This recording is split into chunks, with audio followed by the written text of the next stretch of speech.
गौरी शंकर।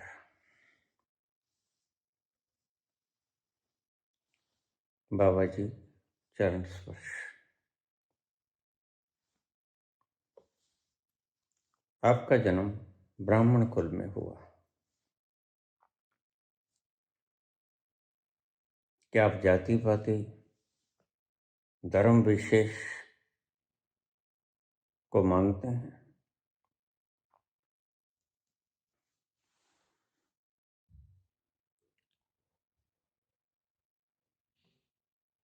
मैं ब्राह्मण कुल में तो पैदा हुआ, लेकिन उस ब्राह्मण कुल में पैदा हुआ जिनके पुरखों पे दलितों को दबाने का पाप है। 3000 वर्ष तक हमारे पुरखों ने दलितों को दबाया।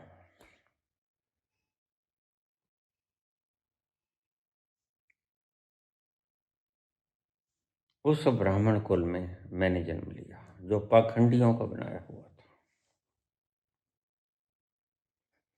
जो दूसरों से उनका अधिकार छीन लेते थे। तुम्हें पढ़ने नहीं देंगे,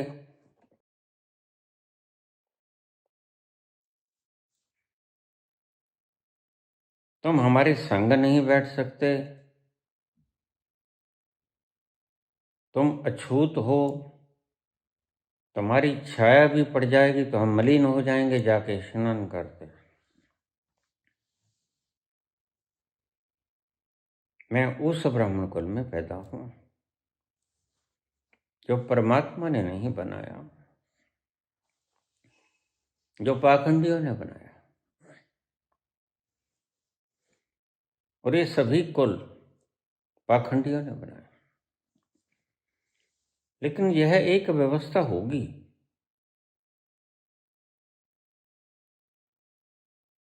दलितों को दबाने के लिए, अन्य कौमों को दबाने के लिए। तुम लिखते हो पुत्र कि श्रेष्ठतम कुल में तुमने जन्म लिया, गलत है तुम्हारी बात। जब भी कोई पैदा होता है, पैदा तो शूद्र ही होता है। ब्राह्मणत्व तो कमाना पड़ता है पुत्र,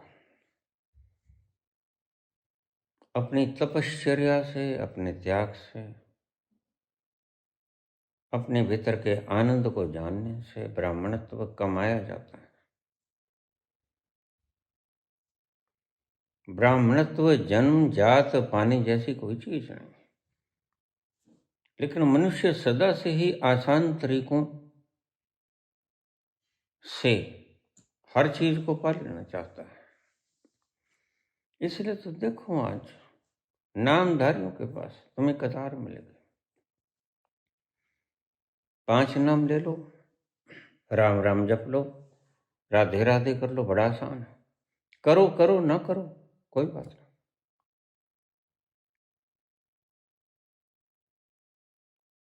वो उस प्रक्रिया को भूल गए जो आदि ऋषियों ने शुरू की थी,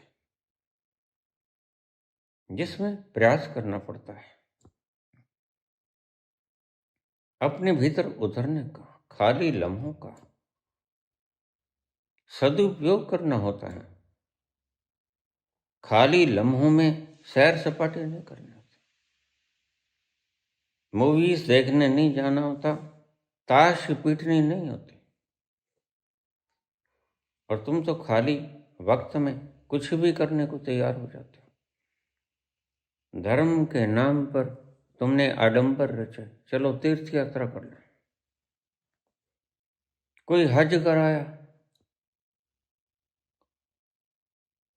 कोई गंगा सागर जाया,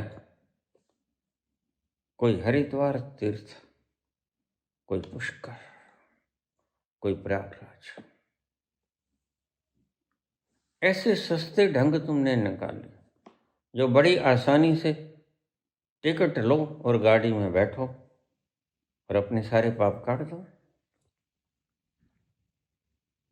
हिंदू आज अगर पापी हो गया है तो गंगा माता के कारण नहीं,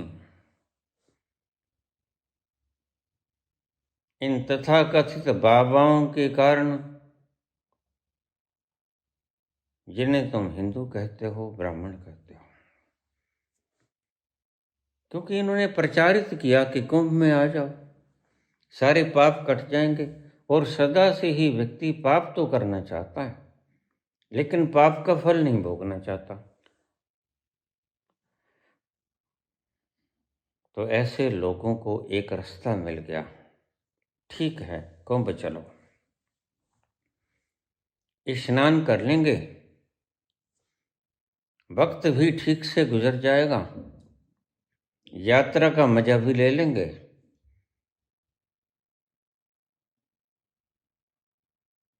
और पाप मुक्त भी हो जाएंगे। लेकिन कृष्ण कहते हैं ऐसी बात नहीं बनेगी। कृष्ण कहते हैं छोड़ो इनको। और जब मैं कहता हूं कृष्ण कहते हैं, तो ये समझे ना, मैं कहता हूं, क्योंकि कृष्ण और मुझ में जरा भी असमानता नहीं। मैं ही कृष्ण हूं, कृष्ण मैं ही हूं। तो कृष्ण कहते हैं ऐसे तीर्थ यात्रा करने से, गंगा स्नान करने से, हज करने से, उस आनंद में गोते न लगा पाओगे। अगर गोते ही लगाने हैं, पाप ही धोना है, तो आ जाओ मेरी शरण में।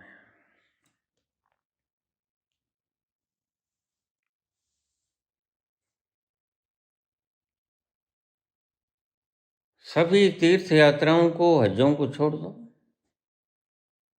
सभी धर्मों को तिलांजलि दे दो। सर्वधर्मान् परित्यज्य मामेकं शरणं व्रज। मैं कहता हूं जब भी कोई धार्मिक व्यक्ति पैदा होता है, धर्म को चलाता है, वह तो बिल्कुल 100% कुंदन होता है, सोना भी नहीं, कुंदन होता है। लेकिन आगे उसके शिष्य बिगाड़ देते हैं, तिगाड़ देते हैं। आनंद की परिभाषा बदल ली जाती है, अल्लाह और राम में तब्दील कर दी जाती है। लड़ाई झगड़े यहां से होते हैं। इसलिए जब भी कोई पीर, पैगंबर, अवतार पैदा हुआ,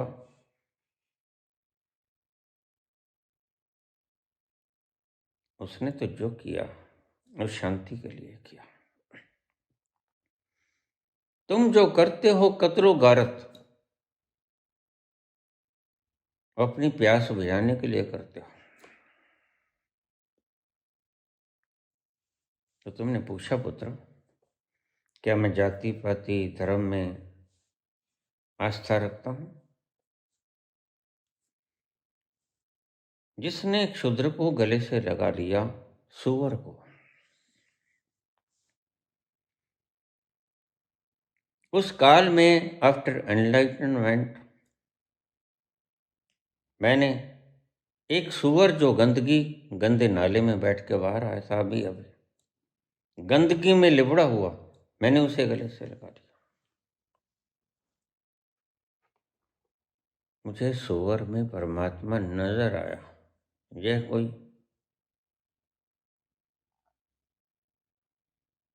सर्कस न थी, यह कोई सर्कस का पूर्वाभ्यास न था।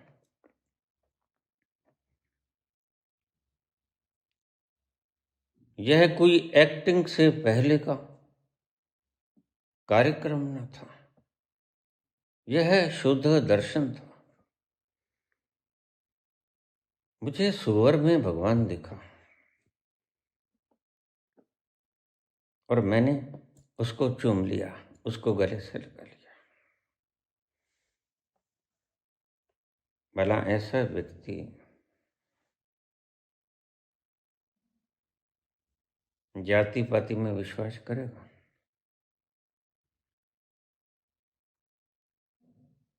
सनातन तो बड़ा महान था, है नहीं? जब ऋषियों ने इसे खोजा तो सनातन महान था। जिन्होंने ये बात कही, जिनका नारा था वसुधैव कुटुंबकम,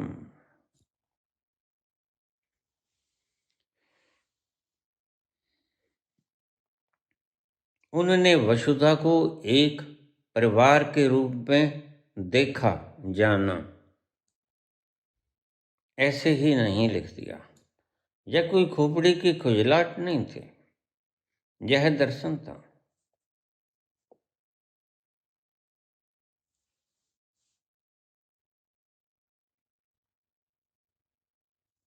सनातन कभी था,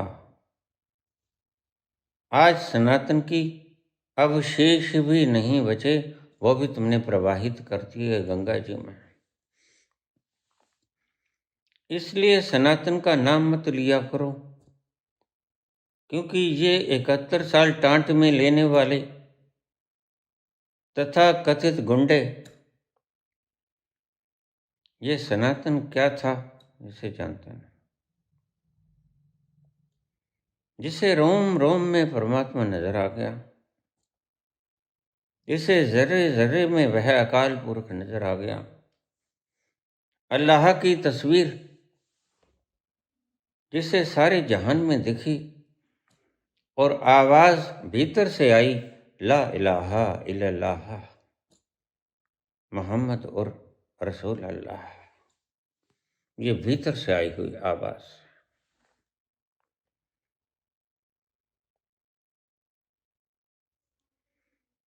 और जिसने उसकी विशालता देखकर कहा, असित गरिसिमम स्यात् कज्जलम सिंधु पात्रे सुरधरवर शाखा लेखनी पत्र मर्वे लिखती यदि गृहीत वा शारदा सर्वकालम तदपि तब गणानाम ईश्वरम न याद। यह वो सनातन था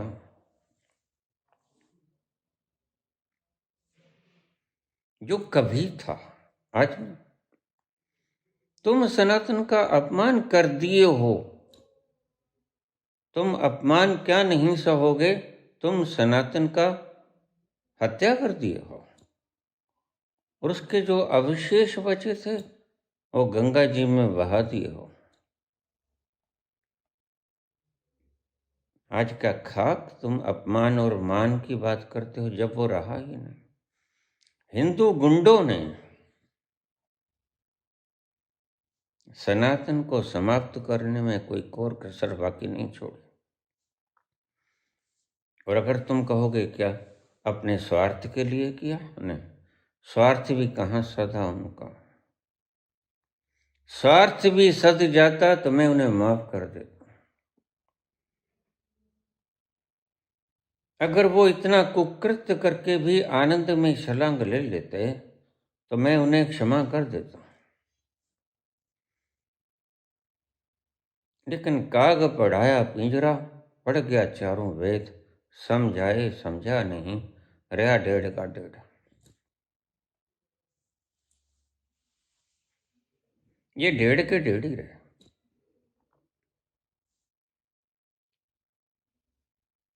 जिसे कन कन में परमात्मा नजर आता है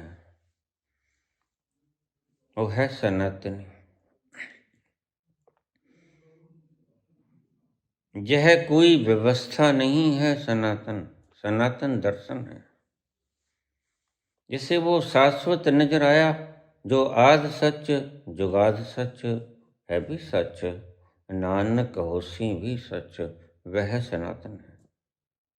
सदा है, शाश्वत है, इमॉर्टल है, वह सनातन है। तुम्हारे जैसे लुच्चे लफंगे शैतान गुंडे बदमाश सनातन ऐसे लोगों के लिए नहीं होता।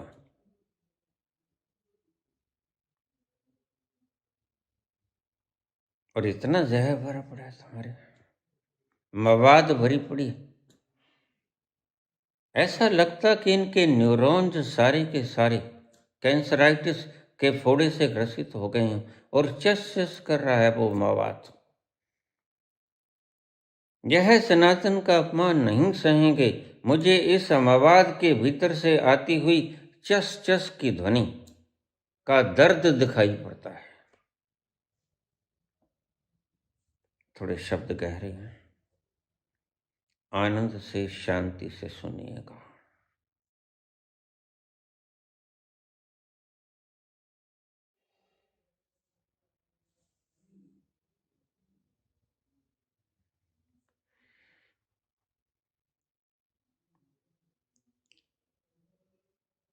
मैं किसी धर्म को नहीं मानता। मैंने एक नया धर्म इजाद किया। शब्दों में बोलना तो पड़ेगा धर्म, लेकिन यह कोई धर्म वो नहीं जिसे तुम बिगाड़ तिगाड़ लोगे। बड़ा सोच समझकर नाम दिया गया बाबा के द्वारा, मोक्ष द्वार।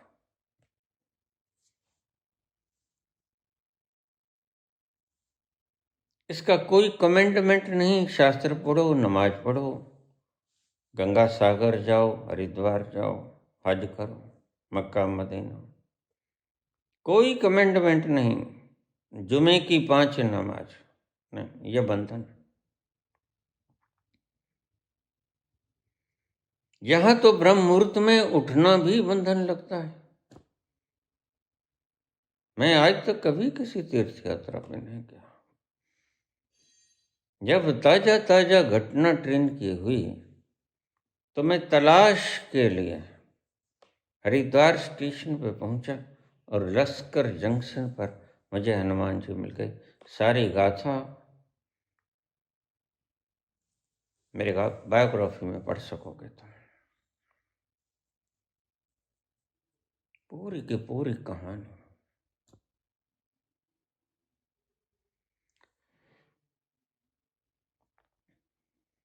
उन्होंने कहा घर बैठे मिलेगा, और 1000 यत्न किए मैंने, मुझे गाड़ी तो मिली। कुली ने भी कहा यह गाड़ी जाएगी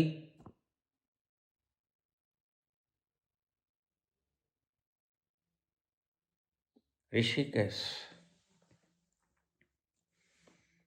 लेकिन वह गाड़ी मुझे ले गई बठिंडा।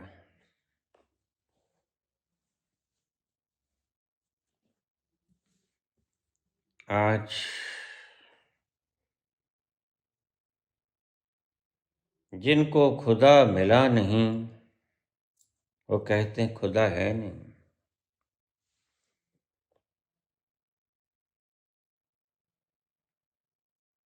जिनको एनलाइटनमेंट हुआ नहीं वो कहते हैं एनलाइटनमेंट है नहीं। जिनको सुख मिला नहीं वो कहते सुख है नहीं। ठीक कहते हैं बुद्ध। जब घर छोड़ देते हैं तो तर्क बिल्कुल ठीक है बुद्ध का। बुद्ध कहते हैं सब कुछ होते हुए भी दास दासियां हैं। अकेला वारिस हूं, अकपिल वस्तु के सम्राट का पुत्र हूं। सब कुछ है, दास दासियां हैं, भोगने को खाने को सब कुछ है, लेकिन फिर सुख क्यों नहीं है?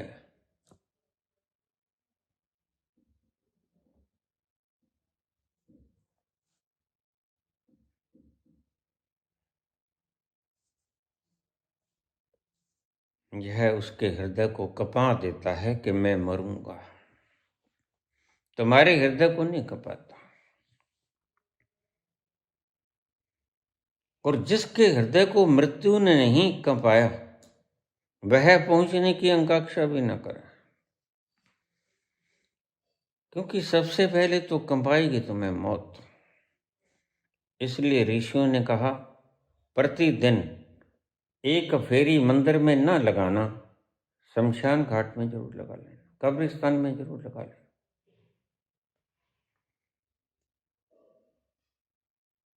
तुम यहां अकड़े फिरते हो शहनशाही के आलम में, और कब्रों में पड़ा हुआ आदमी तुम्हारी आहट सुन के कहता है, सोए हुए थे चैन से ओढ़े हुए कफन। यहां भी शैतानी आ गए, किसने पता बता दिया।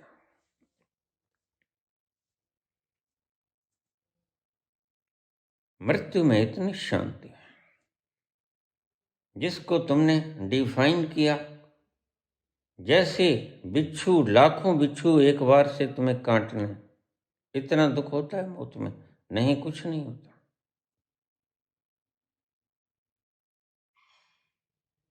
प्रकृति आपको ऐसा एनेस्थीसिया दे देती है,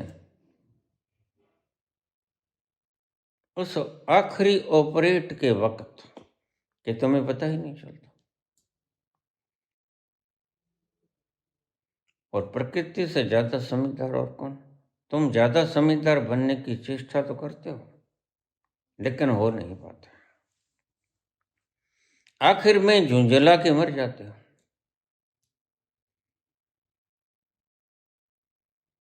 हाँ, मैंने ब्राह्मण कुल में जन्म लिया, लेकिन ब्राह्मणत्व तो मेरे प्रयास से ही मिला। 23 वर्ष की अखंड खोज।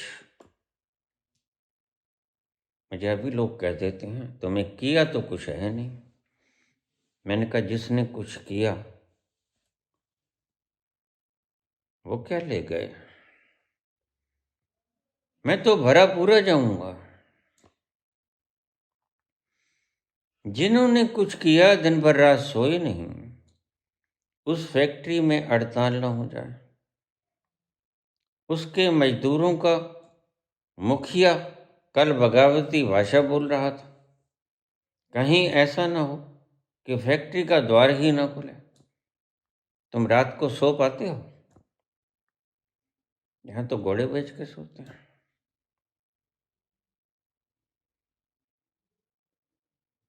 दंश लगा बुद्ध को, सुख है कहाँ?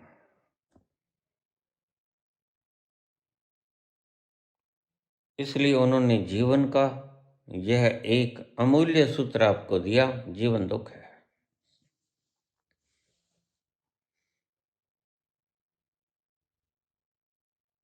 दुख का कारण है, कारण खोजने में चले गए, सब कुछ होते हुए फिर ये दुख क्यों? अभी तक मौत की छाया देखी न थी, एक दिन मौत की छाया देख ली। किसी उत्सव में गए थे, रास्ते में ही वापस आना पड़ा। सारथी ने बताया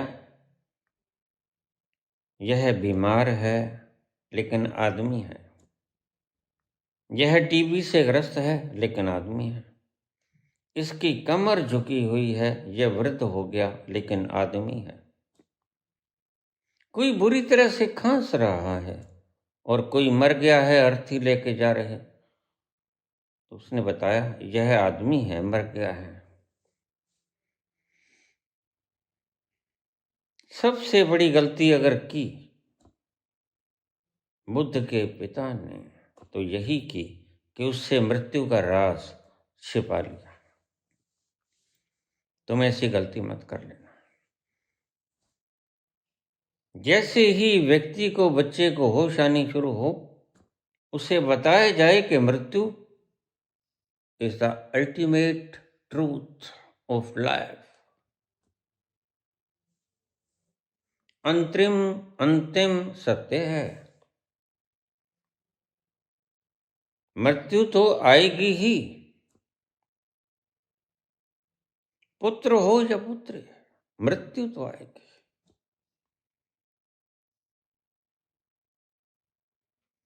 सबसे बड़ी गलती की, मृत्यु को छुपा लिया जो जीवन का अंतिम सत्य था।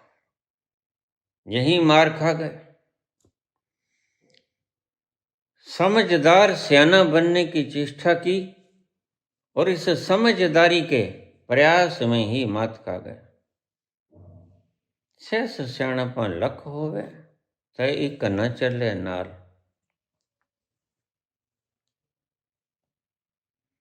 उसकी कोई सियानप काम नहीं आई। तुमने कहा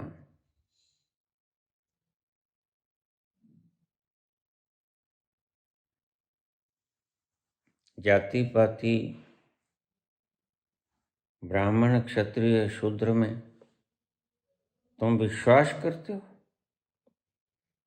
मैंने कहा जब मैं सुअर को गले लगा लेता हूं तो फिर भी तुम तो इंसान हो। इंसान मानव योनि सबसे सर्वश्रेष्ठ है।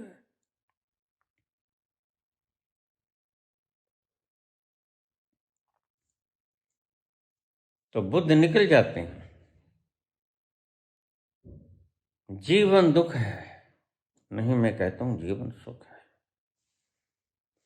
बस बुद्ध को वो सलीका ना आया जो कृष्ण को आ गया, और मैं कृष्ण हूं। देखो आज मुझे किसी चीज की आवश्यकता है। इतना सा दूध चाहिए, एक कुर्ता पजामा चाहिए,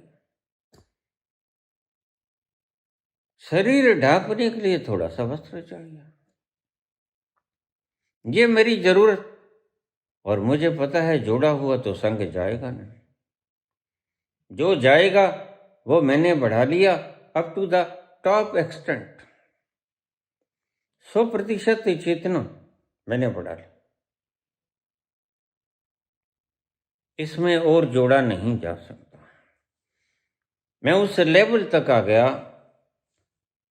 जिसमें से अगर अब तुम सारा ही निकाल लो तो सारा ही शेष बच जाएगा।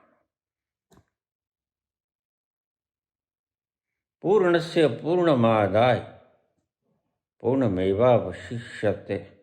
इस पूर्ण में से इतना पूर्ण हो गया मैं, इस पूर्ण में से अगर पूर्ण भी आप निकाल लो तो पूर्ण ही शेष बच जाएगा। ये बुझारतें हैं, ये बुझारतें तुम्हें इसलिए लगती हैं ही cannot be expressed in words.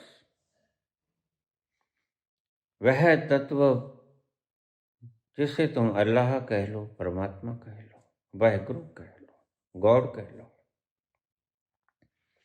वह शब्दों में संबोधित नहीं किया जा सकता, समझाया नहीं जा सकता, आता नहीं। जैसे सागर गागर में नहीं आता।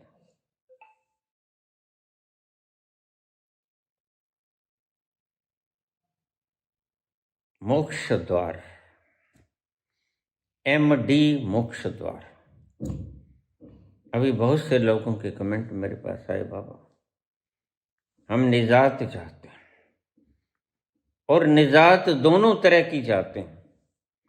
जो इन दुष्टों ने हमारे मस्तिष्कों पे थोप दी, आपने बहुत अच्छा किया, ये भार बड़ा हल्का हो गया। हम वो आर फीलिंग अ रिलैक्सेशन। हम अपने आप को तनाव रहित महसूस कर रहे हैं। ऐसा लगता है जैसे किसी ने सिर के ऊपर से भार की गठड़ी उठाकर फेंक दी। मुझे ये भी मुक्ति चाहिए, और बोलते हैं कि मुझे वो भी मुक्ति चाहिए, अंतिम मुक्ति जहां साहस की आवश्यकता पड़ती है। देखिए साहस की आवश्यकता तो सब जगह पड़ती है, इसलिए संतों ने कहा इतना तुम कर न सकोगे, एकदम से शरीर को छोड़ दो। मैं शरीर नहीं हूं, ये छोड़ना बड़ा मुश्किल हो जाएगा। स्टार्ट फ्रॉम द बिगिनिंग, तो थोड़ा धन छोड़ दो। दान का महत्व शास्त्रों में इसीलिए बताया गया। दान करना आसान है, उसको छोड़ने से तुम्हें कोई तकलीफ नहीं होगी, हालांकि बहुत से लोगों को होती है। देखिए अब कितने कितने बड़े ऑफिसर रैंक पे रहे हुए लोग, करोड़ों रुपए उनके घर से निकलते हैं, सोना निकलता है, इतनी महंगी महंगी कारें निकलती हैं, और एक वो भी थे prime minister of India Lal Bahadur Shastri, जिन्होंने कर्जे के ऊपर एम्बेसडर कार खरीदी थी। और तुम्हें सुनकर रोना आएगा। मर गए या मार दिए गए, इसकी बात छोड़ो, वो मैं जानता हूं, क्योंकि मैंने सारी तथ्य देख लिए।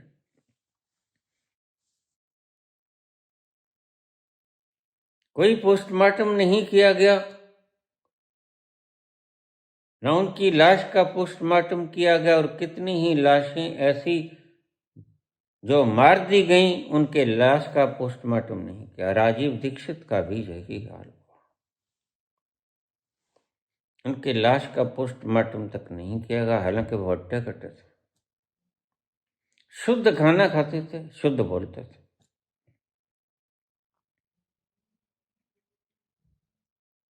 लेकिन किस दुष्ट ने ये किया, उजागर तो करूंगा, लेकिन अभी ठहर जाओ। उजागर करने से पहले जिन्होंने ये कांड किया, उनको अपने षड्यंत्र रच लेने दो, वह भी हैं।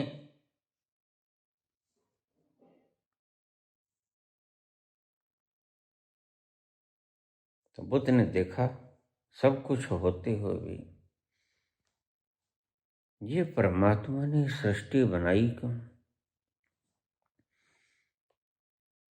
तो अंत में उन्होंने जानते हुए भी कहा कि परमात्मा नहीं, क्योंकि बाकी बातों का वो जवाब अगर देते तो उलझ जाते। घोर करुणा थी उनके मन में, जल्दबाजी थी कि अब मिल ही गया है तो बांटने में देरी नहीं करनी चाहिए। उन्हें सारनाथ पर अपना पहला प्रवचन दे दिया। थोड़ी सी जल्दबाजी कर गए, कुछ बिगड़ता न था। 5-6 साल और लग जाते, कृष्ण का तल छू लेते, तो ऐसा शानदार बुद्ध हमें मिल जाता जिसकी कोई कल्पना कभी न कर सकेगा। कृष्ण बड़े प्यारे हैं। कृष्ण कभी शस्त्र उठाएंगे कोई सोच सकता है? वह निधि वन में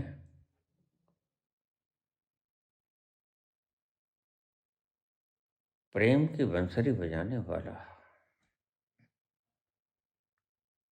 वह चोरी भी करता है। और हम किसी को चोर कह दें तो सुप्रीम कोर्ट में पेटिशन डाल देता है, 500 करोड़ रुपया हर जान। उससे पूछा जाए, अरे तेरी कीमत है? वैज्ञानिक कहते हैं 6 रुपये 12 आने की कीमत है आदमी की। इतना मटेरियल है हमारे भीतर, जो इतना कैल्शियम, इतना फास्फोरस, इतना मैग्नीशियम, इतना जिंक, ये सब कुछ मिला के हमारे शरीर में 6 रुपये 12 आने, 75 पैसे। और ये दावा करते हैं 500 करोड़। मान हानि हो गई। मैं बहुत से लोगों को पूछा, ये जो हानि होती है वो मान, वो पुर्जा जड़ा कहाँ है, जरा बताओ, जरा देख लूं उस पुर्जे को। मैंने देखा नहीं। ऐसा मत करो, वो पुर्जा दिखला दो जिसकी कीमत 500 करोड़ है।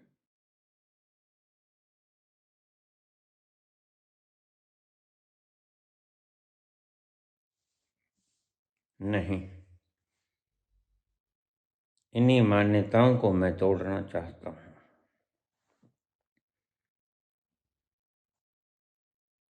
हिंदू, मुस्लिम, सिख, ईसाई, इससे पहले कृष्ण भी कह गए,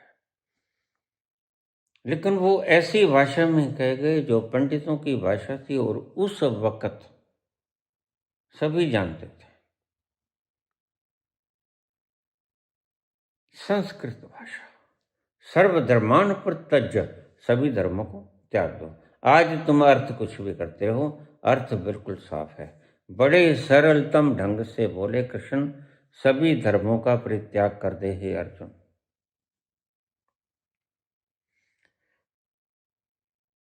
उस धर्म के हिसाब से मुझे ये करना चाहिए, उस धर्म के हिसाब से मुझे ये करना चाहिए, तो ये मत सोच।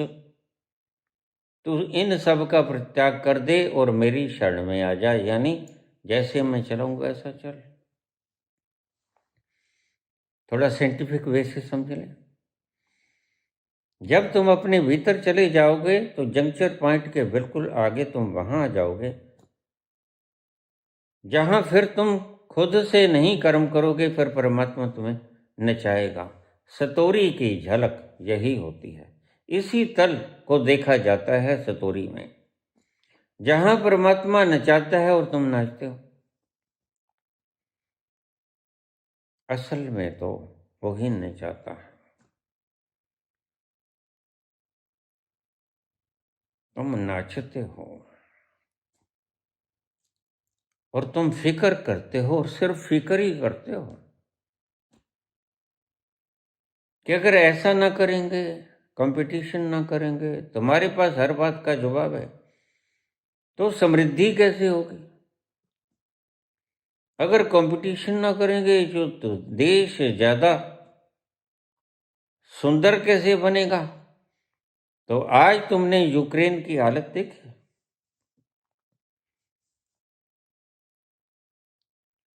इसे तुम तरक्की कहते हो?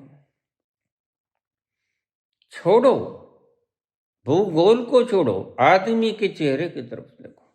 ये लटके हुए चेहरे, दुखी दुखी से, दिल दर्द से भरा हुआ, छाती जलन से भरी हुई, खोपड़िया शब्दों से भरा हुआ, तुम इसे इंसान कहते हो? ऐसे व्यक्ति को इंसान कहते हुए भी दुख होता है। पशुओं के चेहरे पर भी, गाय के चेहरे पे, मेमने के चेहरे पे तुम इतनी शांति पाओगे। पशु भी तुमसे श्रेष्ठ हैं इस मामले में। तुम पशुओं से भी गैर गुजरे हो गए।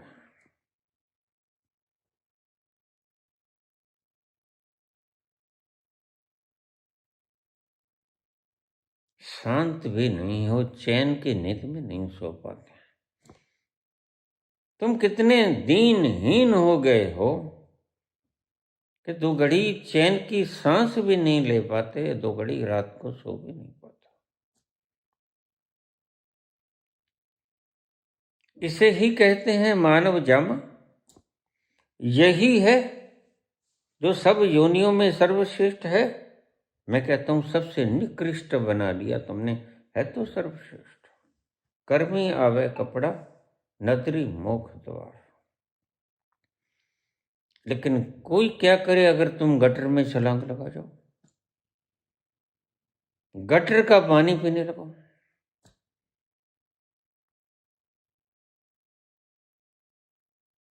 गटर का भोजन खाने लगो। बाबा नानक ने कहा, कितने चोर हराम खोर, जपजी साहब का एक शब्द है, वड्डा दाता तिल ना तमार। जब तुम उस विराट के पास पहुंच जाओगे तो इसकी एक लक्षण है कि तुम्हारे भीतर लोभ नहीं बचेगा। तुम नहीं कहोगे रुमाला चढ़ा दो यहां, तुम नहीं कहोगे गोलोक में पैसे डाल दो। वड्डा दाता तिल न तमार। जब तुम उस बड़े दाते के पास पहुंच जाओगे तो इसके लक्षण है, एक तिल भर भी तमा नहीं बचेगी, लोभ नहीं बचेगा। असंख्य मूर्ख अंधकोर। कितने मूर्ख और घोर मूर्ख हैं। असंख्य मूर्ख अंधकोर, असंख्य चोर हरामखोर।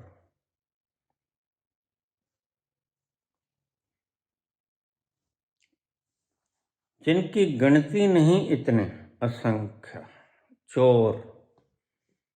देखिए बाबा, चोर कहते हैं।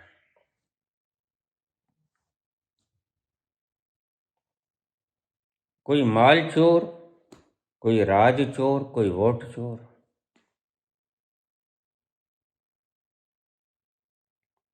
चोरों का मुकाम है, चोरों का जमावड़ा है।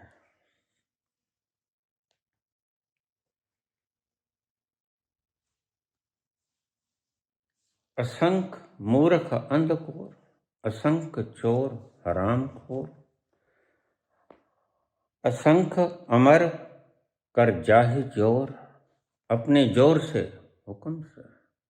मेरे पास फौज है, मेरे पास पुलिस है, सीआरपीएफ है, मेरे पास सुरक्षा गार्ड। असंख्य अमर कर जाहि जोर। जोर पूर्वक, बल पूर्वक साम दान दंड है। जो जोर जहां चलता है वहां जोर चला लो और राज कर लो, गद्दी हत्या लो। लेकिन मुझे आज तक समझ नहीं आया, मैं शपथ से यह बात कहता हूं, मुझे समझ नहीं आया इन लोगों को गद्दी पर बैठकर मिलता क्या। मुझे कोई समझा दे आके। क्या मैं इतना मूर्ख हूं? असंख्य मूर्ख अंधकोर, असंख्य चोर हरामखोर,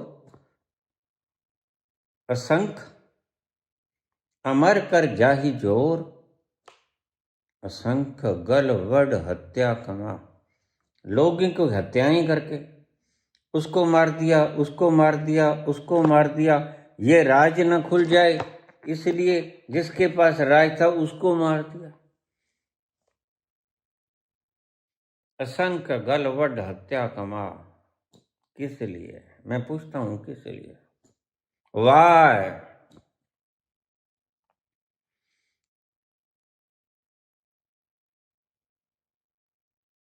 क्या तुम्हें चैन मिल जाता है?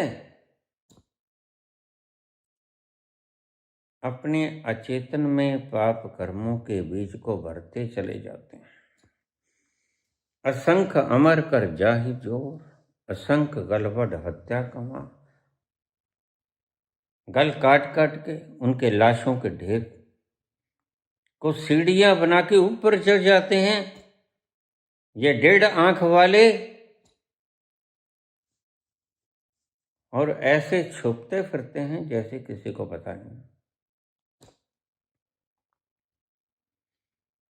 अरे भाई, है देखने वाले क़यामत की नजर रखते हैं, ये बात अलग है। तो उसको तुमने देखा ही नहीं।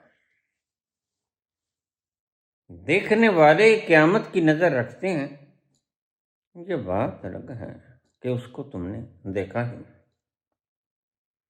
वह जर्रे जर्रे में विद्यमान तुम्हारी सारी गतिविधियों को हर पल सोते जागते निहार रहा है, और वह कभी सोता नहीं। वह सैब हम है, अपनी ही ऊर्जा से प्रकाशित है, उसे ईंधन की और बाती की जरूरत नहीं होती। वह खुद के प्रकाश से प्रकाशित है। 2 आंखें तुम्हें सदा ही निहार रही हैं। तुम अच्छा कर रहे, तुम मंदा कर रहे हैं, उसकी नजरों से नहीं बच रहे हैं, ये ध्यान में रखना। असंख्य गल वड हत्या कमा।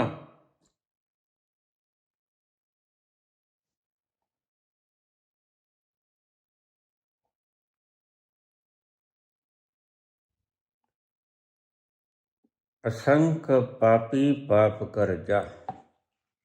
थोड़ी सी बात यहां समझ लेना। पाप की शुरुआत ही मत करना, क्योंकि ये ऐसा कीचड़ कि एक बार अगर आपकी आनंद के हीरे पे जम गया तो फिर ये जमता ही चला जाएगा, तुम्हें पता भी ना चलेगा तुम्हारा हीरा कब पूरा का पूरा ढक दिया गया। असंख्य गलबड हत्या कमा, असंख्य पापी पाप कर जा, असंख्य कूड़ियार कूड़े फेरा। ऐसा लगता है बाबा को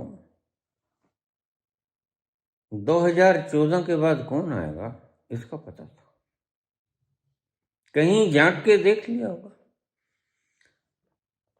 संत पुरुष क़यामत की नजर रखते हैं।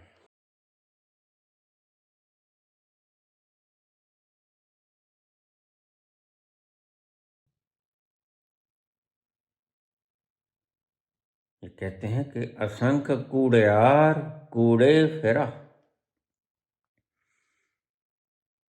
अनगणित ऐसे जो झूठ बोलते रहेंगे और झूठ ही बोलते रहेंगे।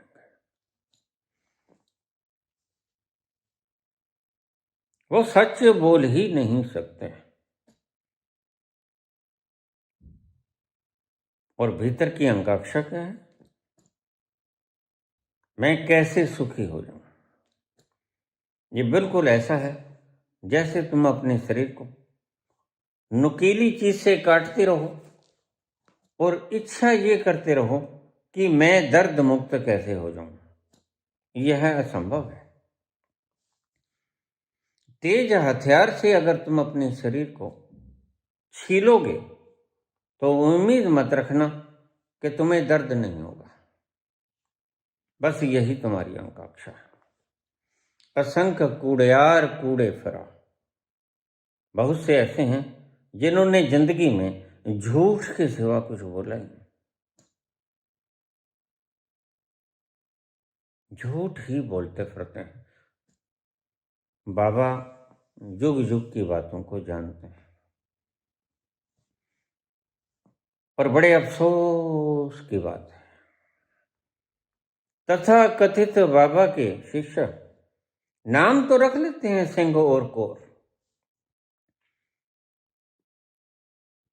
लेकिन उनके हृदय मलिन रहते हैं। फिर ये शिष्य ना हुए, तुम छोड़ दो। अगर ऐसे दोगलापन में ही तुमने चलना है तो छोड़ दो। मैं कितों को रोज अंगूठा लगाता हूं, ब्लॉक। बाबा दूसरे तो आवाजें मारते, मैं अपने पुराने घर में था, वहां लोग मुझसे पूछने आ जाते। एक स्त्री आ गई, मुझे कहते बाबा ये पास वाले घर वाले कौन। मैंने कहा अपन पड़ोसी हैं, अच्छे हैं, क्या बात है। कहते कुछ नहीं, जब मैं आने लगी तो उसकी घर वाली पता नहीं कौन एक औरत थी, वो मुझे ऐसे बुला रही थी कि इधर आ जाओ।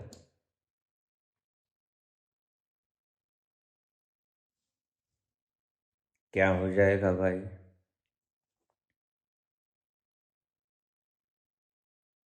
तो पैसे कमाने के चक्कर में यह बहुत बड़ी विशाल अपने आप को समझती है, स्वयंभू है ये, खुद को मानती है कि मैं बहुत बड़ी वकील हूं। लेकिन परमात्मा की नजर में तो 2 कौड़ी की भी नहीं है, 2 कौड़ी की भी नहीं है। मूल्यवान वह होता है जिसकी कदर परमात्मा डालता है। इंसान क्या जाने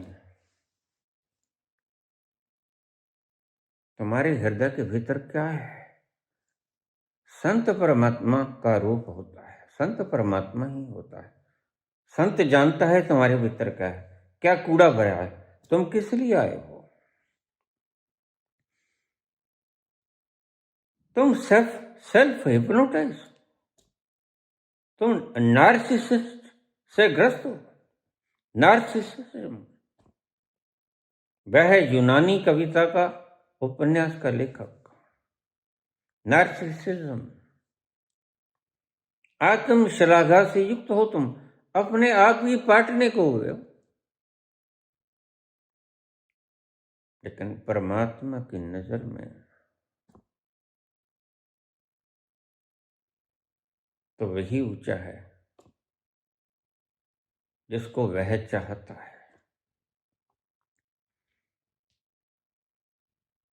कूड़ियार कूड़े फरा केते, कूड़ियार कूड़े फरा केते, मूर्ख मल पख खा। ये वही लोग हैं जिन्होंने गटर में छलांग लगा दी। गटर में कहते आहा गंगा जल है। मल पख खा, झूठ बोलकर पैसा कमाने वाली ये वकील चोरी हुई फिरती है और खुद को बाबा नानक की शिष्या कहते हैं। आज वो जमाना आ गया, दिखावे का जमाना है। बस नाम के पीछे सिंह और कोर लगा लो, नाम के पीछे राम और कृष्ण लगा लो, लेकिन इतने से काम नहीं चलेगा। ये मात्र दिखावा है। असंख्य मलेच्छ मल पख खा। अब इससे ज्यादा साफ क्या बोलेंगे। बहुत से मलेच्छ तो गटर का ही मल खाते हैं, गटर का ही पानी पीते हैं और कहते हैं गंगा जल है। आ जाओ कुंभ पर, मोक्ष हो जाएगा। और वो बेचारे जो मर गए उनकी गिनती का भी हिसाब नहीं। दोष किसका। हम यहां पर आदमी को बुलाते हैं, हम पंडाल लगा सकते हैं,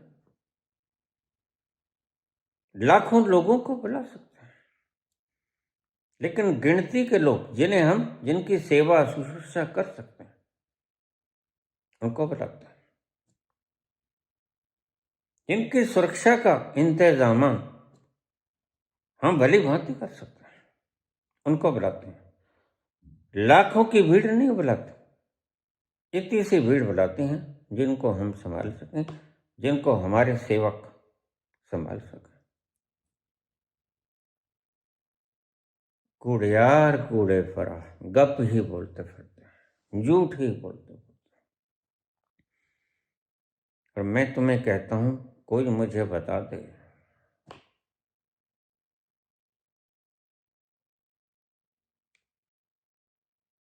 दो यारो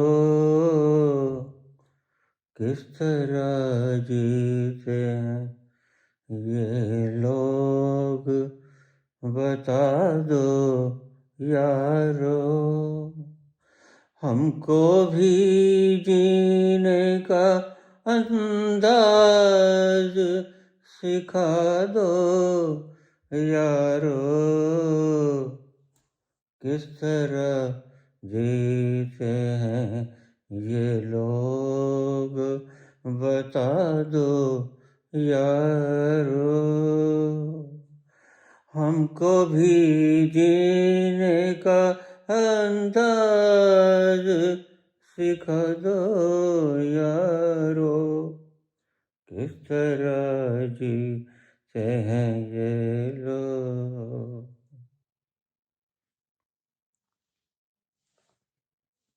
तुम कत्लो गारत करके,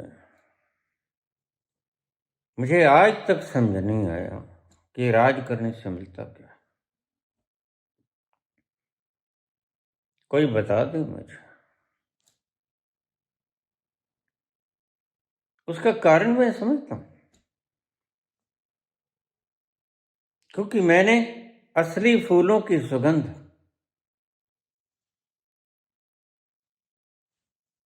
ले ली है। नकली फूलों की इत्र की सुगंध मुझे खींचती नहीं, लेकिन तुम मुझे ना बता पाओगे। तुम्हें तो गतियां चाहिए, मुझसे अपेक्षा मत रखना।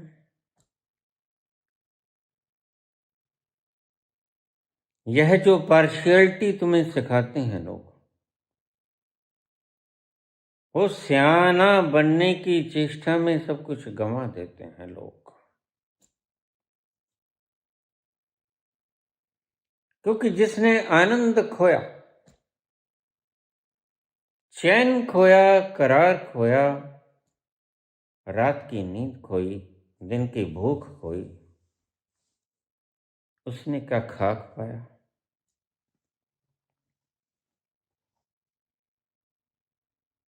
और इन्हीं सभी उपद्रवों को इकट्ठे करते करते तुम बुढ़ापा भी ठीक से गुजार नहीं सकते। इन लोगों का बुढ़ापा देखना, जिन लोगों ने पाप नहीं किए, बड़े आराम से गए।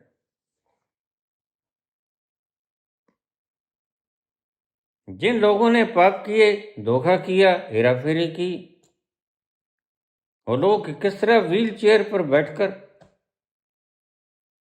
मर मर के जिए, उसका नाम मैं क्या लूं।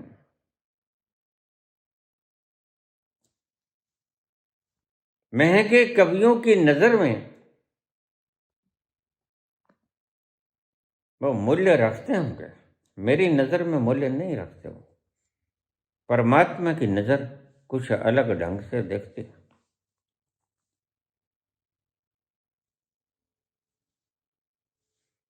मुझसे उम्मीद मत रखना। अगर तुम माँ बाप हो और तुम्हारे बाल बच्चों में तुमने कभी कोई फर्क किया है, अगर तुमने कोई फर्क किया है तो तुम माँ बाप नहीं हो। फिर तुम दुष्ट हो, फिर तुम हिरण्यकश्यप हो, निस्संदेह तुम हिरण्यकश्यप हो। तुम में ममत्व नहीं है, तुम में वात्सल्य नहीं है।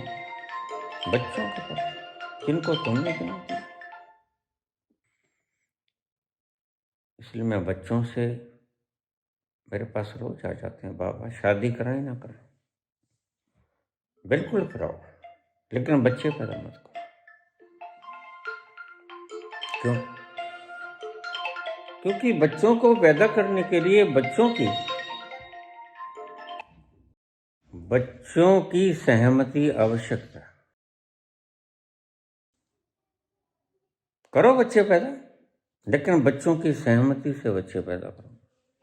तो माथा पकड़ लेते हैं, तो बाबा आपने निराली बात कर दी और धरती पे कभी किसी ने की नहीं। मैंने कहा बाबा बातें ही ऐसी करता है जो धरती पे कभी किसी ने की नहीं। ये गंदी वायु, मेरे पास रोज फोन आते हैं, बाबा ये दिल्ली का एयर पोल्यूशन,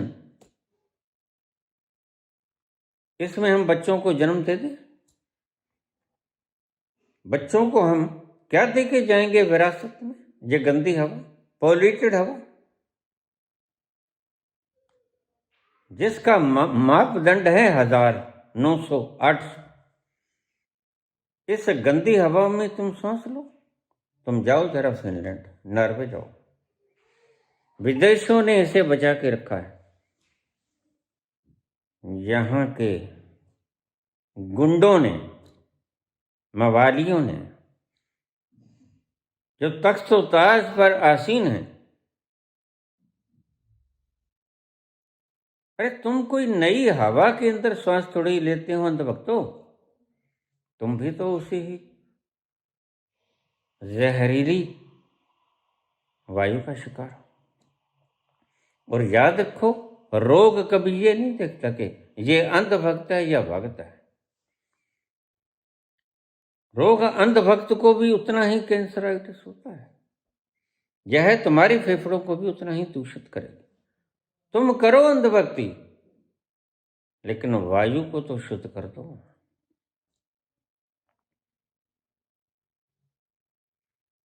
क्या यही बच्चों को दिखाने के लिए जन्म दोगे कितना सुंदर है ये संसार? देखो, बच्चे पैदा करो, नॉर्वे में पैदा करो, फिनलैंड में पैदा करो, अच्छे मुल्क हैं उनमें पैदा करो।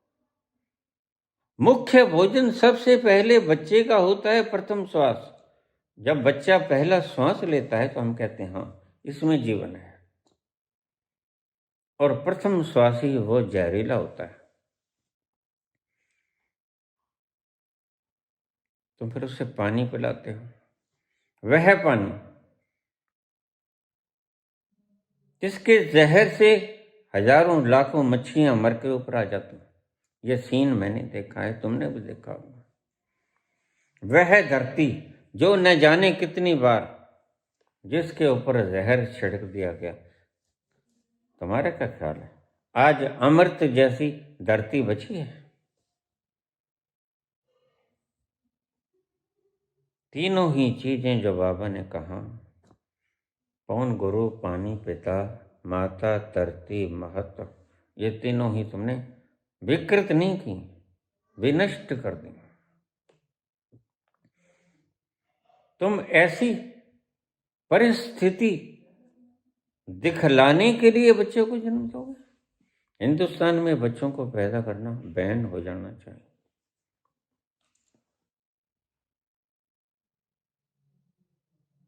या तो पोल्यूशन को हटा दो। 3 तरह के पोल्यूशन जो मैंने गनाए, तुम तो पेड़ों को रोज काटते जा रहे हो। कानून बना दो, जो पेड़ों को काटेगा उसका सिर काट लेंगे, गला काट लेंगे उसका। तुम तो हजारों एकड़ जमीन किसी मूर्ख को 1 रुपए के हिसाब से बेच देते हो, और भाई किसी गरीब को तो तुमने दिया नहीं। वहां से तुम वोट मांगते हो, और जो तुम्हारे विरुद्ध बोलता है उसको फिर पौड़ियों के लिए प्रयोग करते हो, सीढ़ियों के लिए। समझ गए ना बात? हाँ, भेदभाव की मेरे से अपेक्षा मत करना। मैं वो तत्व को देखकर वही तत्व हो गया हूं जो पार्शियलिटी नहीं करता। बूंद समानी समुद्र में समुद्र ही हो जाए। जैसे ही मैंने समुद्र को देखा, समुद्र ही हो गया। समुद्र किसी बूंद से पार्शियलिटी करता कभी नजर आया? ईश्वर से उम्मीद मत रखना कि वह पार्शियलिटी करेगा। ईश्वर के लिए तुम सभी पुत्र हो, बराबर हो। वह कम पढ़ा, वह ज्यादा पढ़ा, वह स्त्री, वह पुरुष, वह बच्चा, वह वृद्ध, ईश्वर की दृष्टि में सभी समान। उसके बच्चे, उसकी पैदाइश, उसकी रचना, उसने अपने हाथों से बनाया है तुम्हें। संसार के हर कण में उसकी छाप है, उसके हाथों की, इसलिए ये इतना प्यारा है। और तुमने इस वातावरण को दूषित करने में कोई कोर कसर बाकी नहीं छोड़ी।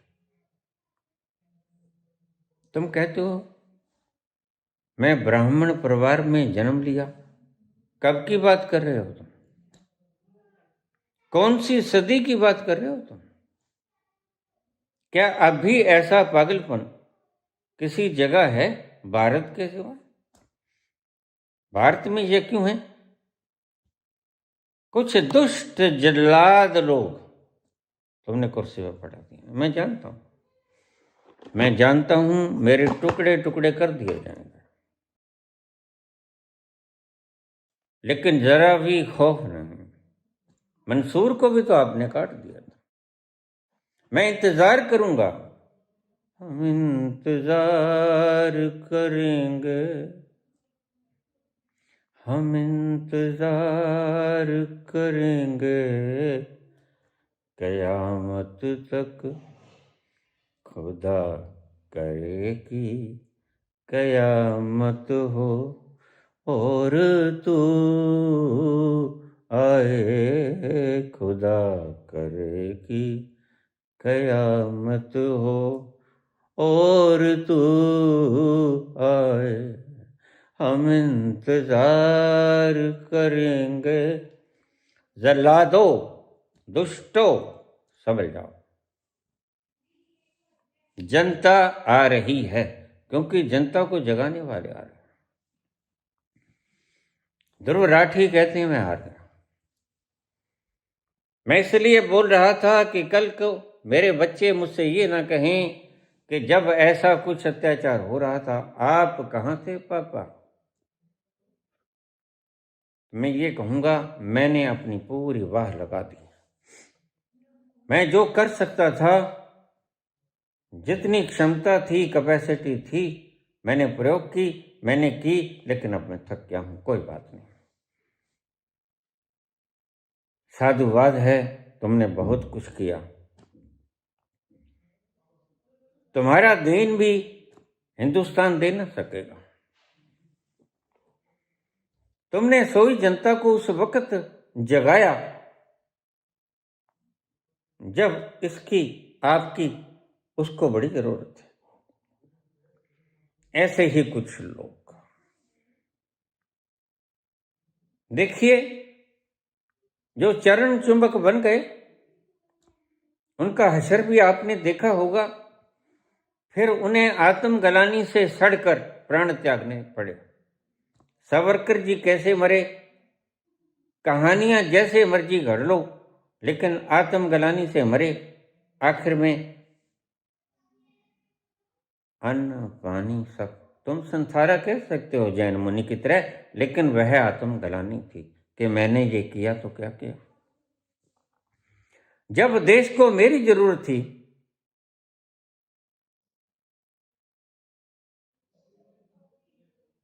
मैं चरण चुंबक बन गया। एक कलेक्टर की तनख्वाह जब 42 रुपये होती थी, सावरकर को 60 रुपये मिलता था महीना। और तुम आज उसकी तस्वीरें पार्लियामेंट हाउस में लगाए बैठो।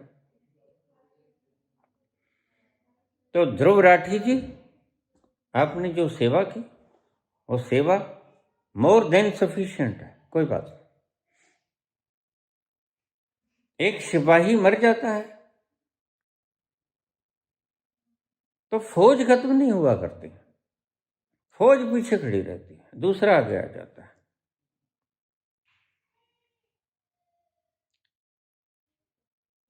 शहीदों की कोई कमी नहीं है इस देश में, और मैं अच्छी तरह से जानता हूं। अगर मैं नहीं जानता तो फिर और कौन जानता है? भली भांति जानता हूं। वो सब यादें मेरे संग हैं। जब इस देश के लोग घरों से बाहर आ गए थे, मेरे संग चले थे, कंधे से कंधा मिलाकर, और उखाड़ फेंका था उसको जो 2/3 भूभाग पर, धरती के भूभाग पर काबिज था। तुम्हारी तो औकात क्या है? और फिर सिर फिरा दिमाग, लाओ कहीं से ढूंढ के, लाओ कहीं से ढूंढ के, फिर से कोई मूर्ख जो लटकने को तैयार हो, फिर से कोई गोद से लेके आओ मेरे लिए।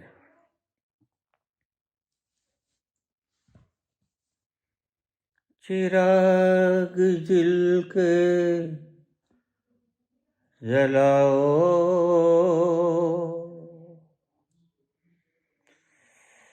बहुत अंधेरा है।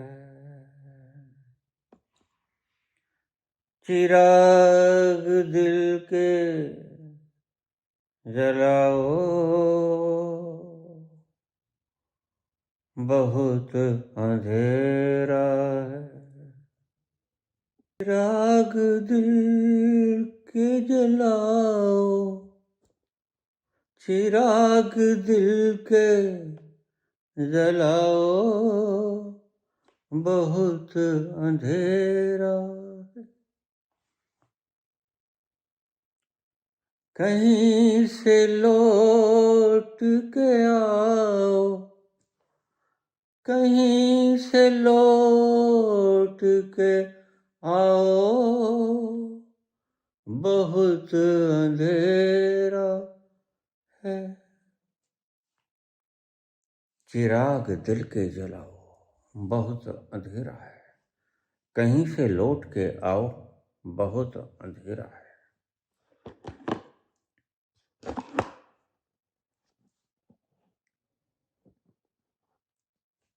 अंधेरा है चारों तरफ। अमावस्या की रात है ऐसा लगता है। घने काले मेघों ने आसमान को ढक लिया है ऐसा लगता है।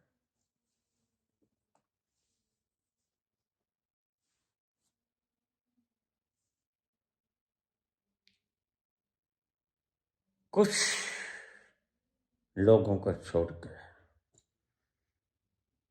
जो चिराग बनकर हमें रास्ता दिखा सकते हैं, उन्हें ढूंढ के लाओ। अंधेरा घना हो गया, चिराग ढूंढ के लाओ, बहुत अंधेरा है। कहीं से लौट के आओ, बहुत अंधेरा है। जिधर देखते हैं चोर बैठे, अगर उनमें कोई ईमानदार बैठे हैं तो क्या करें? उसकी पेश नहीं चलती। मैं तुम्हें यही कहता हूं,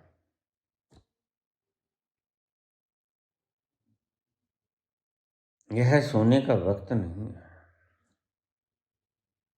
जागो, उठो, जल पान करो, घरों से बाहर निकलो।